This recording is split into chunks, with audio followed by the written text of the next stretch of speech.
زہر دیا گیا کرسی کی لالچ میں، اور جب زہر دیا گیا اللہ اکبر کئی بار دیا گیا.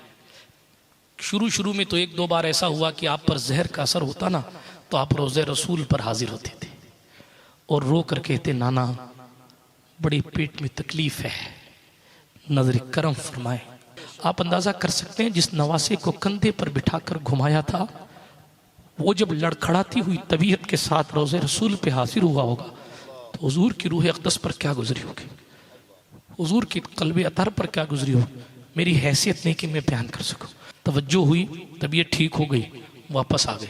2-3 مرتبہ ایسا ہی ہوا. آخر کار یہ ہوا کہ آپ کے پانی میں ہیرے کی کنی ملا دی گئی. ہیرا جو ہوتا ہے وہ پیس کے پلا دیا جائے تو بہت خطرناک زہر کا کام کرتا ہے. اللہ کی پناہ پڑھتے ہیں تو رونگٹے کھڑے ہوتے ہیں کہ حضرت امام حسن نے جب اس پانی کو پیا ہے تو آپ کی آنتیں پھٹ گئی. تھال لایا جاتا اور زہرا کا بڑا بیٹا الٹیاں کرتا تھا.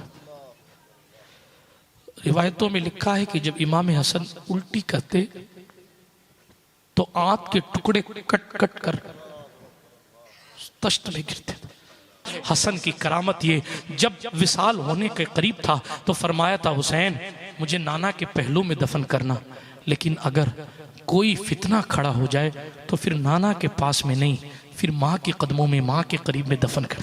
اے حسین جھگڑا مت کرنا، تلوار مت کرنا. ہوا بھی یہی. جب جنازہ تیار کیا گیا اور مسجد نبوی شریف کے قریب حجرہ رسول کے قریب لایا گیا تو جناب بنو امیہ کے کچھ لوگوں نے کھڑے ہو کر یہ اعتراض کیا کہ ہم حضور کے پہلو میں دفن نہیں ہونے دیں گے. حضرت امام حسین تلوار نکالنے کے قریب تھے کہ حضرت ابو ہریرہ پھر آ گئے اور کہا حسین تمہیں وصیت یاد نہیں ہے حسن کی کہ فتنہ ہو جائے تو تلوار نہ نکالنا، مجھے میری ماں کے پاس دفن کر دینا.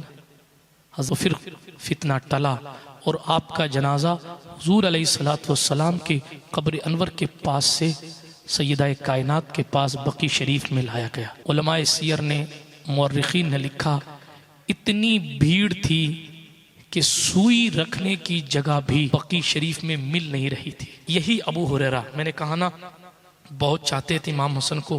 ان کے حوالے سے حدیث ہے کھڑے ہو کر چیخ رہے اے لوگوں آج جتنا رو سکتے ہو رو لو، آج رسول اللہ کا محبوب اس دنیا سے چلا گیا. رو رو کر صحابی رسول یہ اعلان کرتے. پھر سرکار امام حسین نے معمول کے مطابق گورنر مدینہ کو آگے بڑھایا اور انہوں نے جنازے کی نماز پڑھائی.